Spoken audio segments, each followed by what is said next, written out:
Yeah, there's about a 3 or 4 minute delay. According to Zoom, we're live on the custom streaming, and I haven't heard from Pat that it was live on his side. I don't want to try to bring up YouTube at my house. Okay. Okay, we just went live on YouTube, everyone. This is kind of exciting. Folks are still coming in. Okay. We're YouTubers now. That's a first for me. I will say that it is a first Oh, is for it? me to stream on YouTube. So I'm glad we crossed this bridge together, good. Karen. All right. We're going to make you a star, Brian. Mm-hmm. We can always edit this to edit out the little chatter before it starts. But...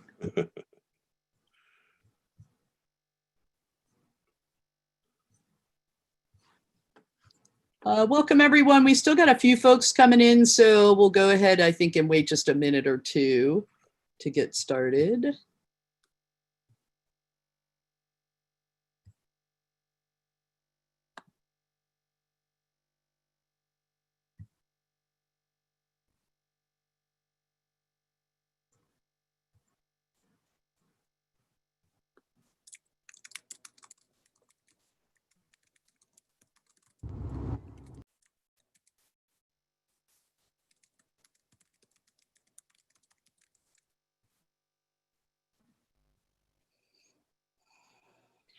Patricia Thompson, yes, we are recording it, and we are also currently streaming it live from YouTube, and we'll get the recording out later today, probably, maybe first thing tomorrow morning. All right, well, I'm going to say it's 11:01. It looks like we only have one person coming in from the waiting room, so let's go ahead and get started. Brian, you want to get us started this morning? All right. Thank you, Karen. Good morning, everybody. I see lots of familiar faces here today, and that's great. We've got to know quite a few of you across the state over the last several weeks, and it's great to see you all able to join us this morning. Today, we are continuing to discuss Virtual Virginia and the expansion of Virtual Virginia into your divisions.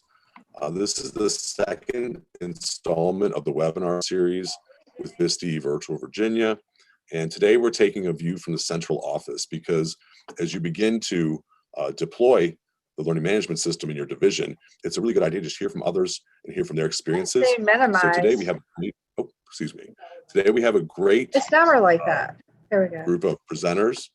Where essentially I'll be leading you today.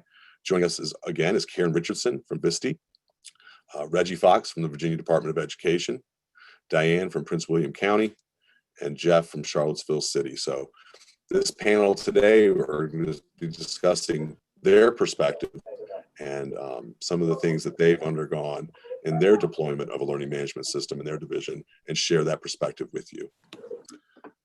Just to recap, what is Virtual Virginia? Again, Virtual Virginia is the VDOE's online course, professional learning, and digital content provider across the Commonwealth.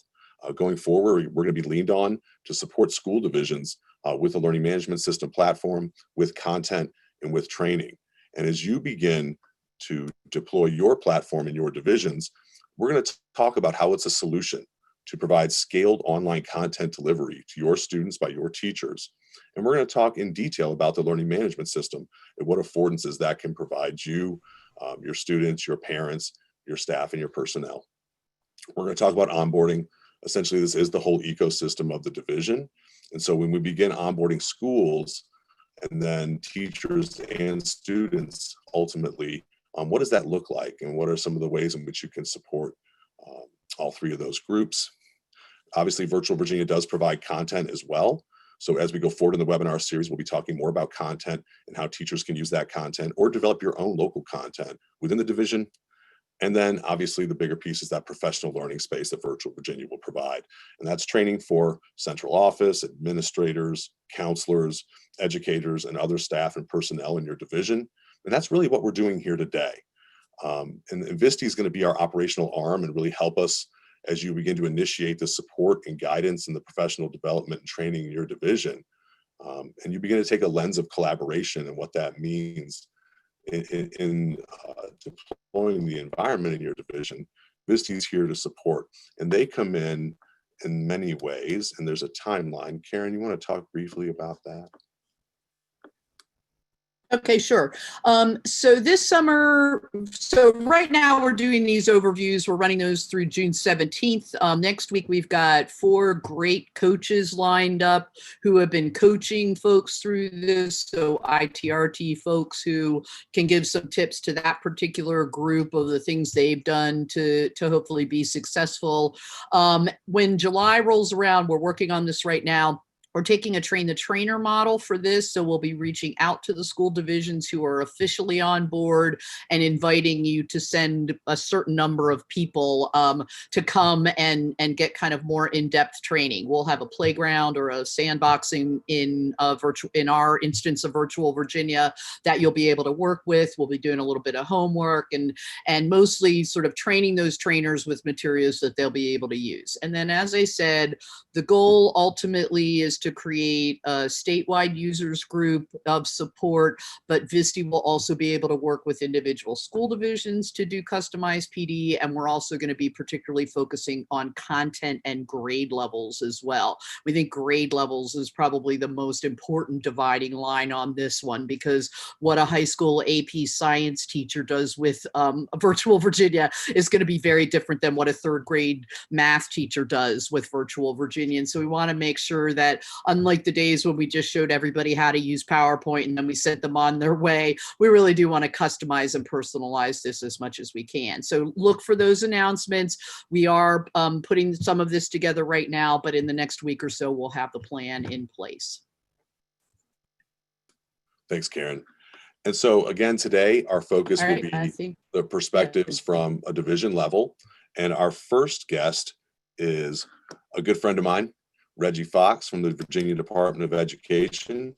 So Reggie has previous experience in a school division, and he'll be able to share kind of 2 lenses with you, one from the state side and one from his experience from the school division. Thank you, Brian. Good morning, everyone. It's exciting. Hey, Reg. Sure.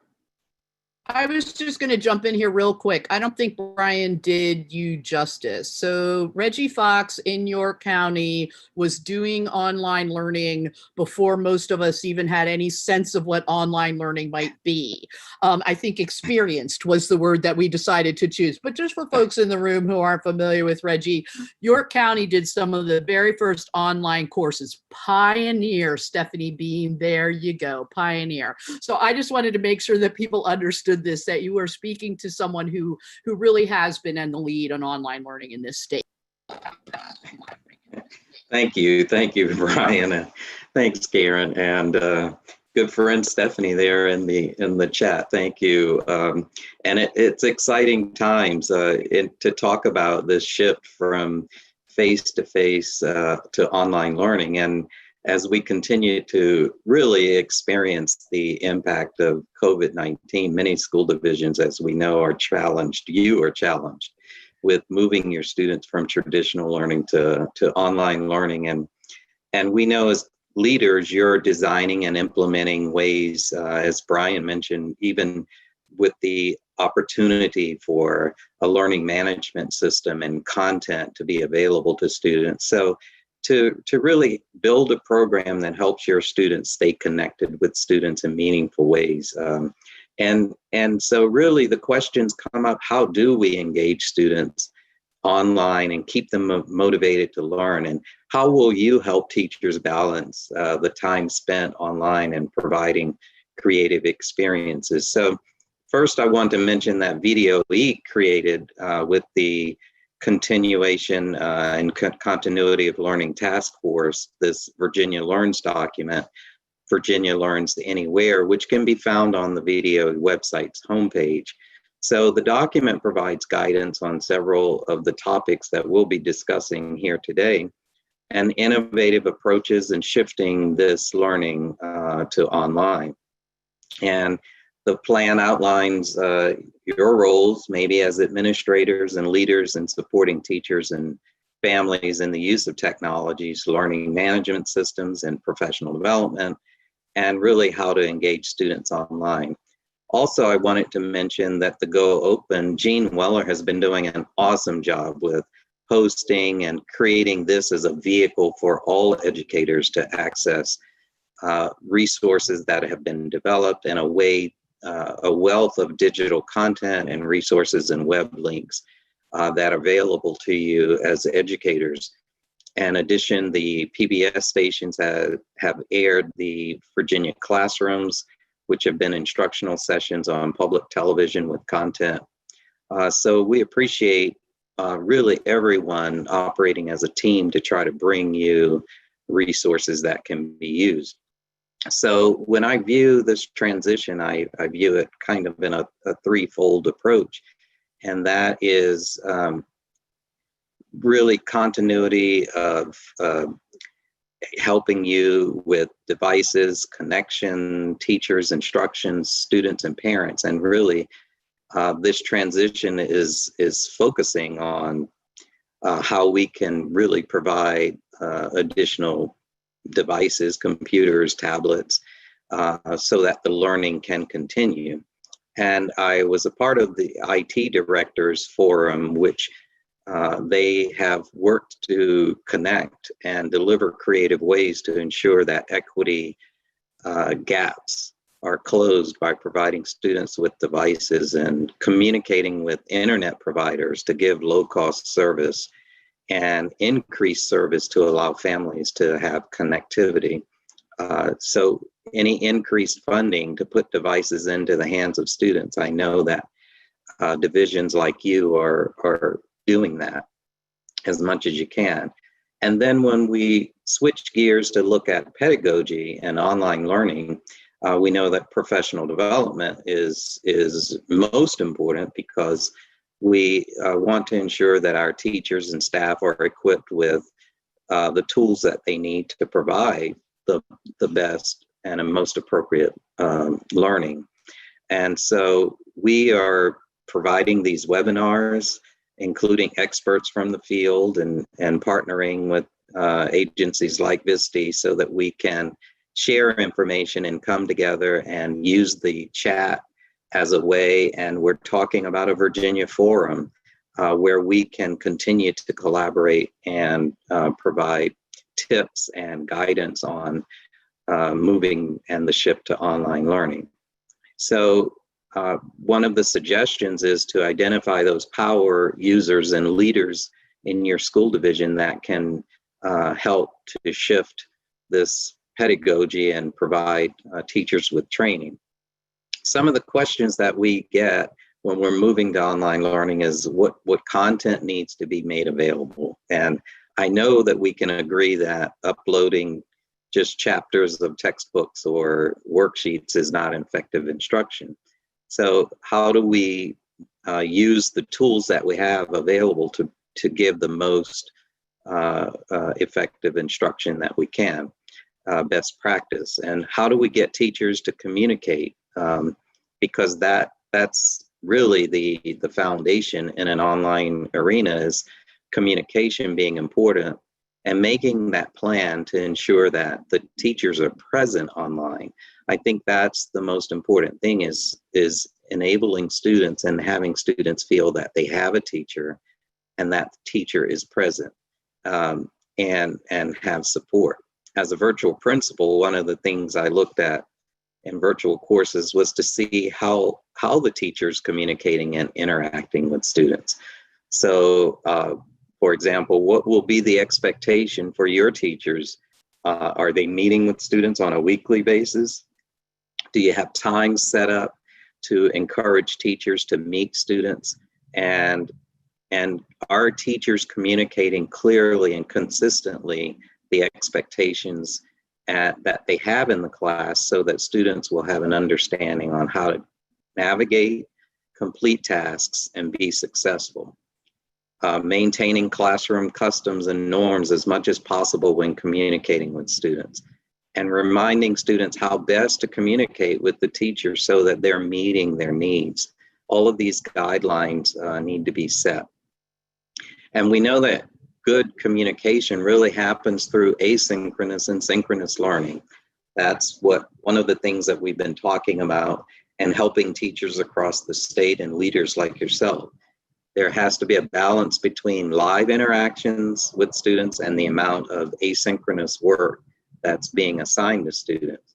Some students need more interaction, and teachers, it's important to have more synchronous sessions where teachers can explain that tough math problem or equation, artistic discussions in poetry or music. I recall engaging synchronous lessons. I'll give a shout out to Dr. Tina Menglicmont, who's not only a director and a leader in our state, but also a teacher online. And I recall her teaching mitosis and having drawings on the whiteboard and graphical representations, interactive activities. And that demonstrated the process. So she had different ways of helping students understand the material. Because when we talk about engagement, we know that one size doesn't fit all, and it's an important area for leaders to focus on, moving students from being consumers to creators and inventors of their work. So we have many different ways, and I hope that and encourage you to take advantage of these activities and ways that you can engage students online. And so we have discussion and use of audio and video, which is a very powerful tool because our students have many ways to show mastery of content without having to always just do it on paper. So please encourage them to take advantage of audio and video.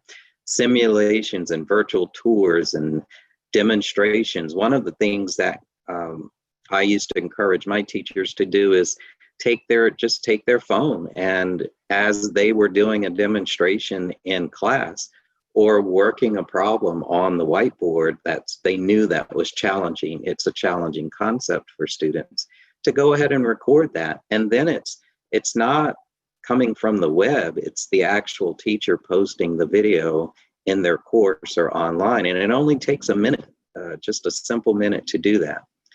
Educational cartoons and podcasts and news and current events.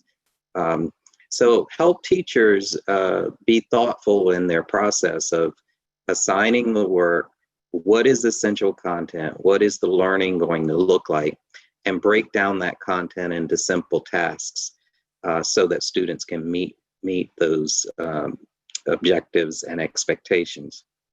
And certainly differentiate based on student needs with students with disabilities, ELL, all of the students that you're working with, so that you can provide a variety of learning strategies to meet those needs. Certainly the tools that we have available to us, voice recorder, Audacity, narrated PowerPoints, Zoom, Office, Teams, Google Meet, you're the experts with whatever tools that you have in your system. So take advantage of that.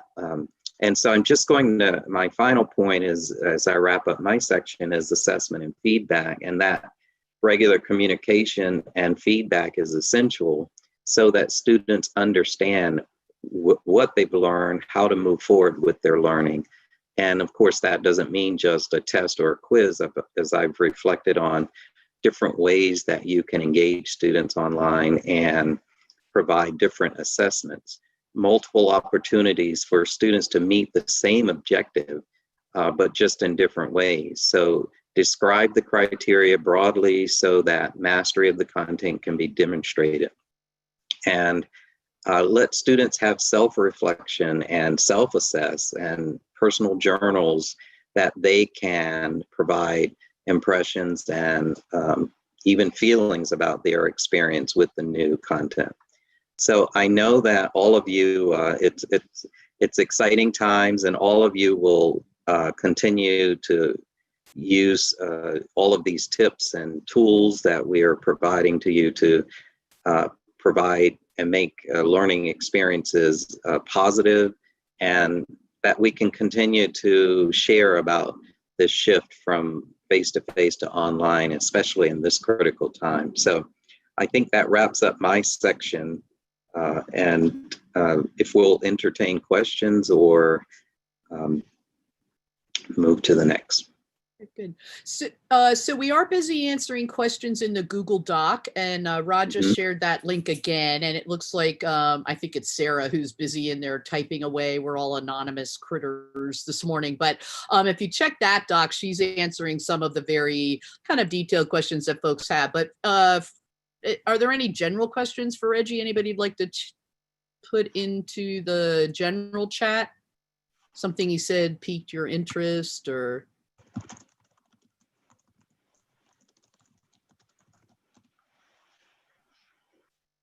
All right, well, I think then we'll go on. But I think, Reggie, the piece for me that was the exciting part was all the things you really can do. That now, there's just so many opportunities for different websites. I know people are using Flipgrids and Padlets, and there are these wide variety of experiences that can be part of your learning management system, even though they're not necessarily in that particular ecosystem, but giving people that wide variety of options for how to do things and make things interactive is the exciting part of this as well. So thank you.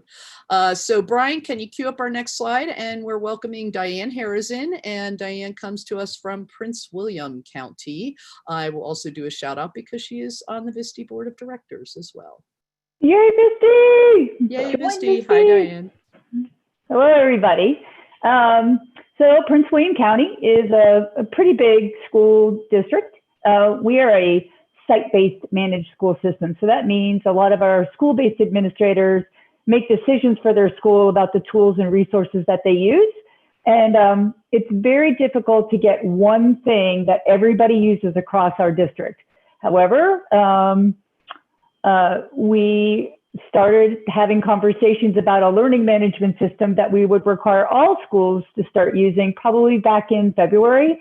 But March 13th kind of made it more of a definite that we're moving forward with getting a learning management system.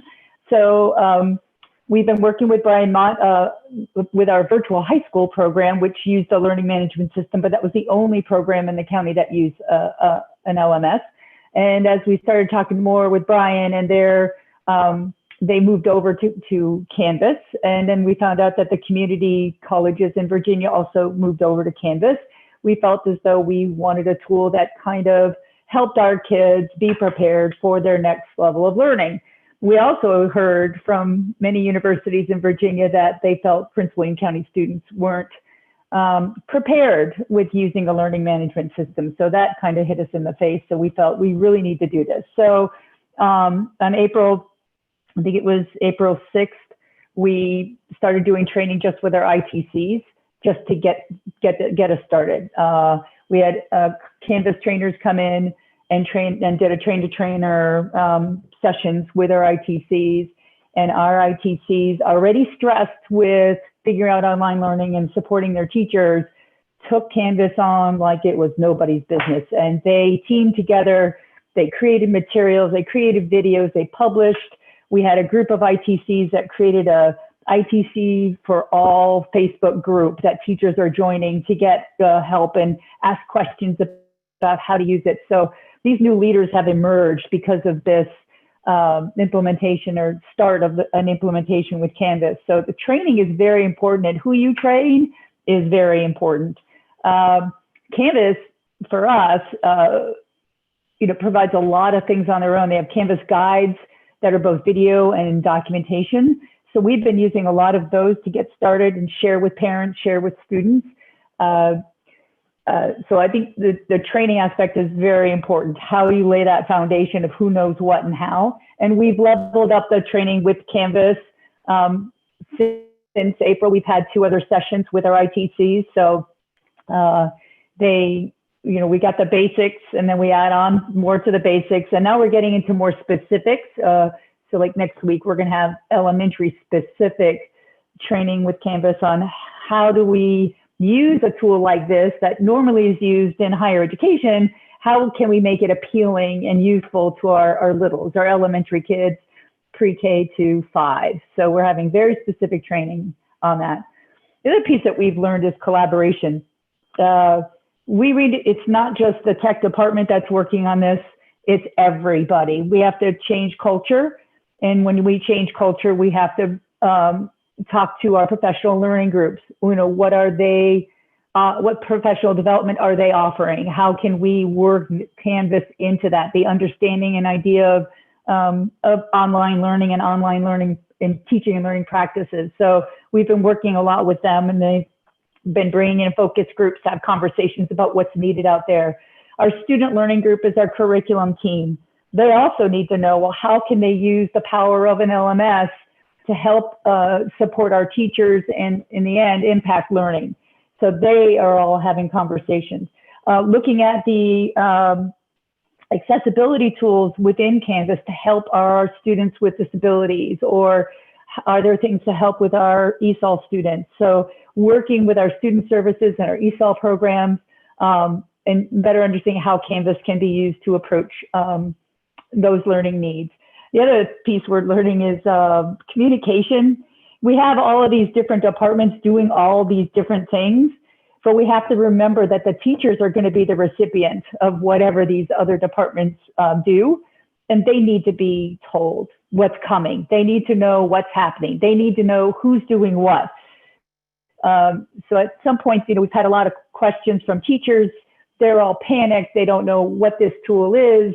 They don't know why they're using it. So we really have to start communicating frequently with those teachers to let them know, hey, we have this great tool. This is how it can be used. And this is how we plan to help you use this tool.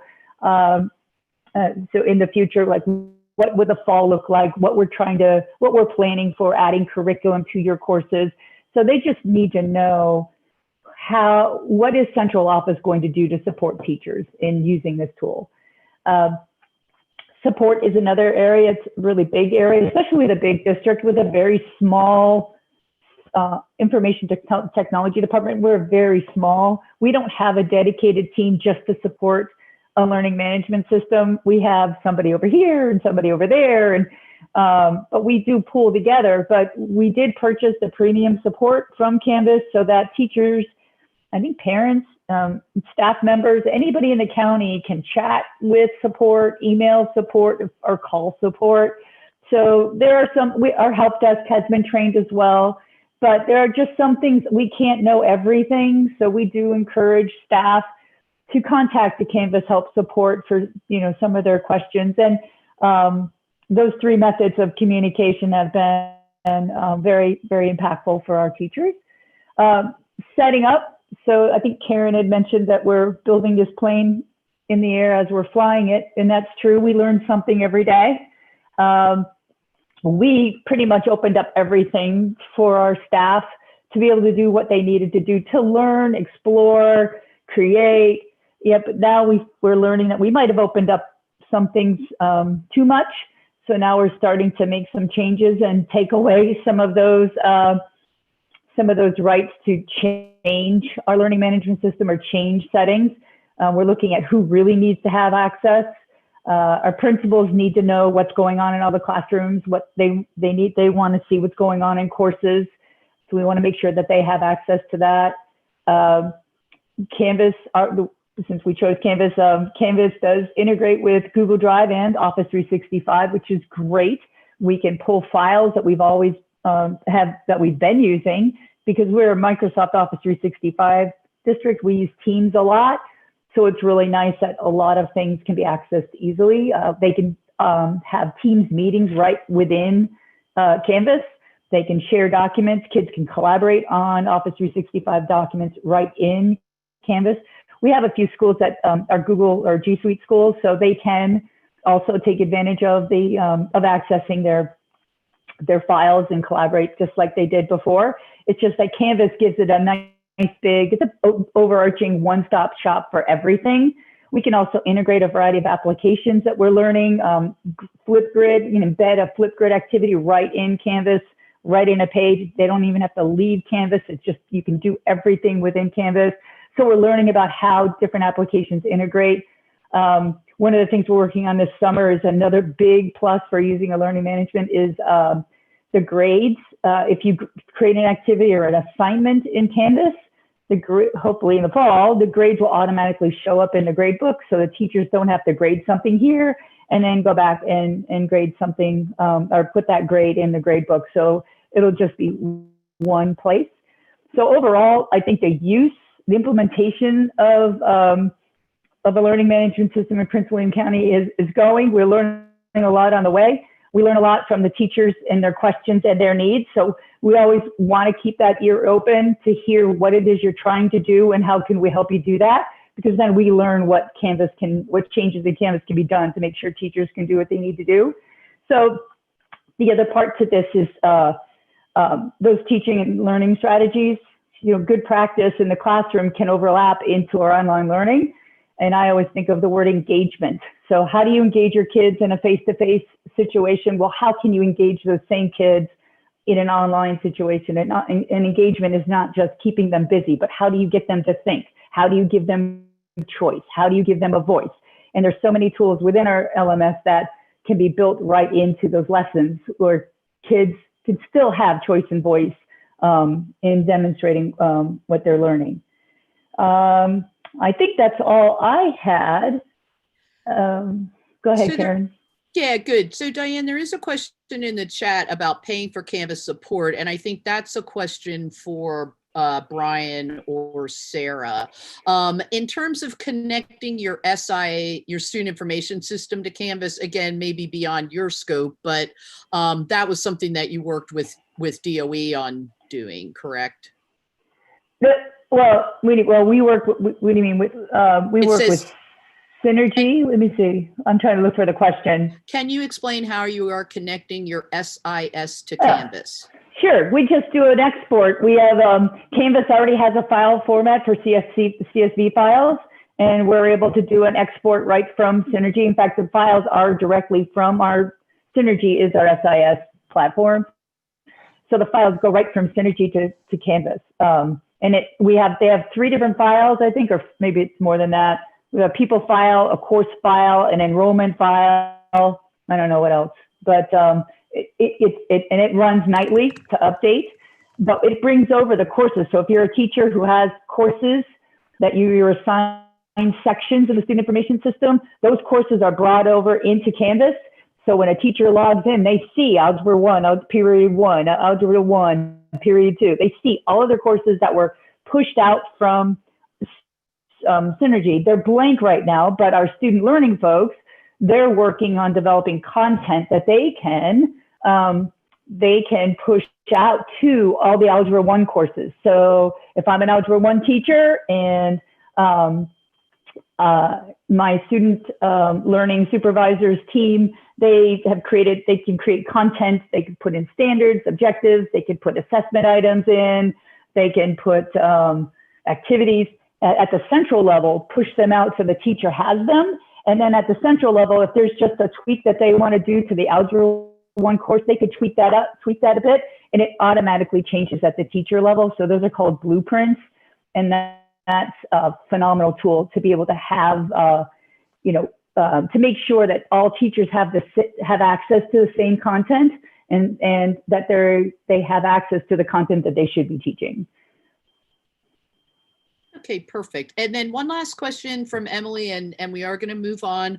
Sarah put the link for the questions in there, and we're trying to transfer them over. But if you don't mind typing your question in that doc, then we can share that out along with the webinar recording. But Emily's question, Diane, is, are you going to have grades come back from Canvas imported in Synergy Gradebook? Yeah, we are. In fact, this summer we're working on that. It's a different way that we connect with Canvas right now. So we're going to change up how we connect to Canvas, and that will allow us to have what's called a grade passback. So as soon as you grade something in Canvas, it automatically shows up in a grade book. So if you create an assignment in Canvas, that assignment will show up in the grade book. And again, and I know, well, I could tell from people's questions too, obviously budgets are going to be a huge struggle for folks this year. Is there a cost for doing that, or you're just doing that in-house? Yeah, no, there's a cost. We had to buy something API, that's beyond me, but we had to do something with an API. It was costly, but it's a one-time purchase. And I think it was something we had to buy from our student information system, not necessarily from Canvas. We had to buy this other tool to allow us to do that. Perfect. All right. Well, thank you. If you have additional questions, folks, again, please go ahead and just drop them in that document. And if you haven't checked the document, you might want to go ahead and click on that as well, because there are, we're busy typing away, or I should say Sarah, I think, is busy typing away. And so you might go and look, see if your question has been answered. So thank you very much, Diane.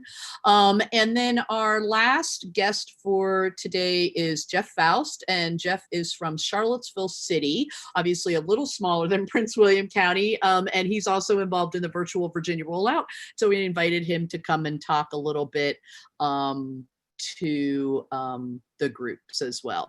And just a quick, the document is overloaded and participants can't edit. So if you're just viewing the document, maybe move on and give somebody else a little space in the document. We are definitely dealing with large numbers here. So thanks for your patience. Jeff Faust, tell us what you can about. Well, thank you so much. I feel like I've been teed up perfectly. And I appreciate all the information that's been shared so far, and I'm glad to share my story here from Charlottesville City and some of the journey that we've been through. So first thing, just a little bit of history. We've been using Canvas in Charlottesville for this is the end of our 6th year with Canvas. We were a very early adopter. In fact, I want to brag a little bit to say we were the first public school system in Virginia to adopt Canvas. That really has helped us to identify and develop some standards of practice as far as who uses what, when, and all of that. Because the conversations that we all were forced to have really, really quickly in the last couple of months are things that I feel like we were teed up perfectly because of the fact that we were a little ways down this road when it all started. So one thing that I would say, encourage is developing some standards of practice around your LMS, whatever the LMS is. But I think that in today's day and age, the LMS is just a necessary part of instruction, even prior to COVID, but certainly now. And so, thinking about not just what LMS you might be using or are using, but also how and who's using it and when, and what are those standards of practice. I think that's super duper important. I think that when you're looking at your LMS, you have to think about these add-ons and extensions and integrations. And I've heard that come up from lots of people and lots of the questions as well. If you buy an LMS that only works with these other products, you box yourself in, and that might be okay if you also use all of those other products. But if you don't, you have a problem where now your LMS becomes a data silo. And so, looking at all of the intervention tools and platforms that are, I'm sure, in use in everyone's school system right now. So from the instructional side of the house, once we started to audit and look at what platforms we were actually being prescribed to at the school level, at the department level, and looking at which ones did or didn't work with Canvas. We're also a Google shop, so which ones did or didn't work with Google. That helped to facilitate a lot of very, very crucial and important conversations. And so now our question when we are looking at a new tool, a new solution, a new support, the first question we ask is, does it talk to Canvas? Does it integrate with Canvas? Can we authenticate students from Canvas into that? And what does that experience look like? So when students pull up Flipgrid, for example, are they staying in Canvas or are they going to Flipgrid? Is that confusing for students? Does it open a new window? So those kind of conversations, you have to have some very meaningful conversations around what tools work and interoperability as far as the tools that your division are using. So the other one would be like the shared, for us, it's shared norms across departments and schools. So we had some, at the high school level, some departments that were ready to go with Canvas, and some that felt like they couldn't do their instruction that way. Again, early on, 5 years ago or so, and having to shift that conversation and help them understand the possibilities and the opportunity was an important part of our process as well. And I think that when we talk about standards of practice, one of the things that I'm encouraging, everybody that I talk to and every opportunity I have to speak to educators and educational, leaders, you have to be looking at interoperability, accessibility, and usability in any tool that you adopt. And there are standards out there, and so not everybody knows it, but IMS Global has been pushing this envelope for a while on standards for LTI, QTI, API access, and information passing back and forth between systems. And then there's some initiatives like Project Unicorn out there that are saying, they're challenging the vendors to sign an agreement that says they will not lock us in. So vendor hostile practices such as, getting you into a platform and you being forced to stay there and not really being able to work with any other platforms because now you're in that playground. Those are dangerous things for school systems. They end up costing you a lot more money over time. And so I just think I would encourage all of, the people listening right now to begin to develop this conversation about how do the systems work with each other? How do they talk to each other? Will it serve all of our students with, IEPs and special accessibility needs? And so one of the things I'll just celebrate with Canvas is there's an accessibility checker on every page. So when a teacher creates content using their WYSIWYG editor, they can actually hit a button and it will tell them which colors, which fonts, which things are potential barriers to the students who are interacting with that learning content. I just think that, it's changed the practice in our division from a lot of blue on black and black on blue and red on blue and crazy font colors and backgrounds to a whole lot of white space, which actually is better for learning. White space, using bolds and headers and the built-in fonts to make sure that our students using screen readers and so on and so forth have equal access to that information as the students who don't have accessibility challenges. So just some things that I always like to really hit on and leverage in my conversations. So, those decisions, those conversations often happening, at the central office level, but then we have to say, well, how do we get it out to, our new standards, our new norms, our new expectations? How do we get those out to teachers? And I think if we're asking teachers to teach using online, differentiated, anytime, anywhere resources, we have to be willing to do that as well. And so for me, developing the modules for professional development that teachers can access when they want to, where they want to, and that meet their needs that they can actually test out of and or go through at the pace that's appropriate for them, and or pick and choose the modules that they want is critical. So about 3 years ago, we really started moving all of our PD to Canvas courses. And it doesn't have to be Canvas, it could be any LMS, like I said, but by putting the PD in Canvas courses, several things happen. One, it allows the instructor or the person who's in charge of that particular PD module or PD course to connect with the participant, the person doing the learning, but it also then allows that relationship to continue. So later on, if a teacher who's, far removed from any central office personnel has a question about something they learned 3 months ago in a PD that they took online, they can reach back out to the instructor super duper easily through Canvas and just say, hey, by the way, this came up. Is this supposed to be like this? Or how do I do this? Or do you have any advice for this thing I'm trying to do? So I think that's a critically important part that, I know it's hard because I think somebody pointed out before, we don't have a department of LMS, management. We don't have a department of, and so who's doing this work? And having to think about that very critically. And is it a change of responsibility? Is it a new hire? Is it, those are always tough conversations. So I think that, part of what we've learned really quickly, this year is the importance of addressing inequities, internet access. We have to help our kids find it. There's just no ifs, ands, or buts about it. Our municipalities aren't doing it. The state's not doing it. And that's not to besmirch the state. I know the state's trying to, but it's a lot easier on the local level than it is at that, state, federal level. So that's a huge one. I know everyone here has had this conversation. So making sure that we're, really thinking creatively about that. Device needs, making sure that students who need a device at home have a device at home. Obviously, even before this year, we were letting kids keep their device over the summer. But this year, that was just a matter of that was assumed. The assumption was that devices would go home with the kids and stay there. And that's where we are right now. So that gets into some device management topics that I think are important too. And then communication practices. So, if we're only sending out announcements via one format, we send home a piece of paper in a backpack, or we just send out an email or, a phone message, that's not an equitable practice either. So, social media is a great way to connect with people. It's also a great way to continually be reminded that there are people out there that would do nothing, will stop at nothing to criticize and critique everything you do. But sometimes you just got to have some thick skin about that. I think that, communicating to our families and our communities via social media is just necessary. And then multiple languages, obviously, and multiple modes and multiple, means. So, we're talking a lot about technology and talking a lot about platforms and systems, and I think it's been mentioned, so I won't belabor it, but remote support, support for learners, support for teachers, and support for devices. And I think I didn't put it in there, and I should have, support for parents. So one of the things we developed with COVID was we developed a Canvas course that's public facing for parents.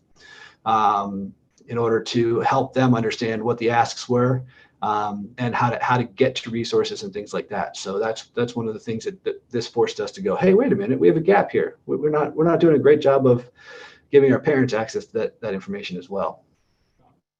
And then, so for me, going back to interoperability, I think it's a good place to end, which is, these data silos, you adopt systems and adopt platforms and adopt tools, but if that information isn't coming back to a central place, and I think that, early on with the introduction, it was, either it was Reggie or Karen said something about the fact that assessment platforms, measurement platforms, you may or may not need a platform for that.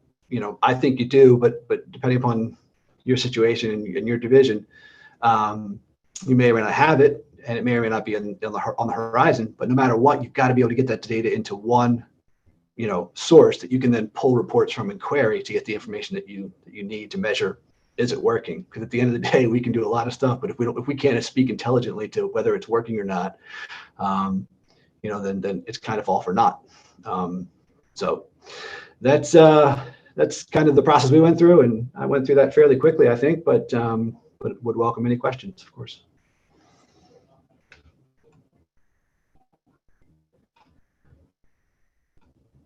There was a question in the chat about onboarding for teachers. It looks like Rod's taking care of it in terms of getting people in.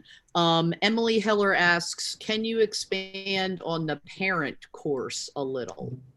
Yeah, sure. So what we started course for parents. Yeah.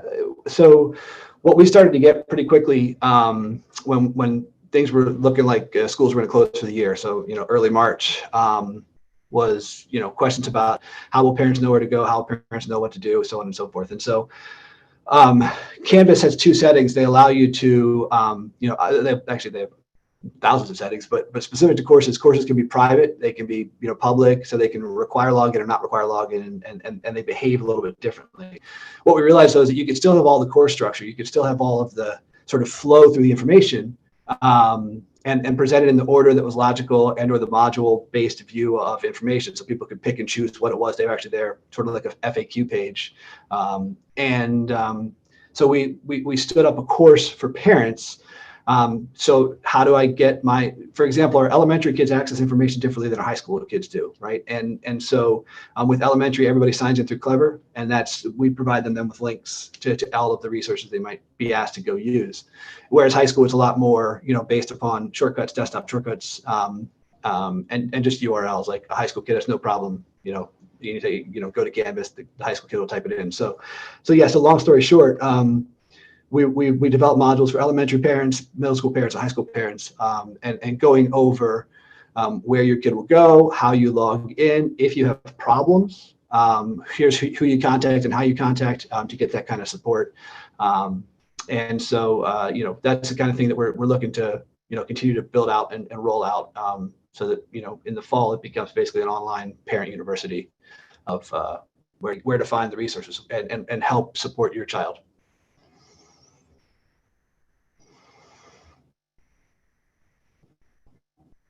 Do you use PowerSchool, Jeff? We do. So going back to the conversation earlier, somebody asked, the question is, does it work with Canvas? I think that's the right question that everybody should be asking about their LMS. Does it work with? So we're using Grade Passback in Canvas and have been for years. So our teachers do all their grading, and we now tell our parents the primary grade book actually is Canvas grade book, not PowerSchool. And the analogy I use for people is, PowerSchool's a postmortem. It's an administrative necessity to run a school system to have assists, but the experience for parents in assists is miserable. It doesn't actually give them any information about their child's education, about what they're supposed to be doing or working on, or the communications that have gone out, or the assignments that are coming up. All it is let me log in as a parent and say, oh my gosh, my kid's got an F. Too late, right? And that's the worst situation to put our parents in. So we switched the script to be, please check the Canvas gradebook, because then it also informs the parents of it provides a calendar of what's coming due when, what the students did or didn't do, what they've turned in or not turned in, what their scores have been, and allows the parent to then see the feedback and allows the parent to see lots of other great resources. So connecting the parent to the course and to the teacher, as well as to the learning material and the calendar, is more valuable to me than logging into the SIS to see the schedule and the grade book. as these are the grades. This is what your child has. So yeah, we do use PowerSchool. And what our teachers do is they just grade in Canvas. They push a button that says sync grades with PowerSchool, and it's done. There's no flat file CSV and export or API.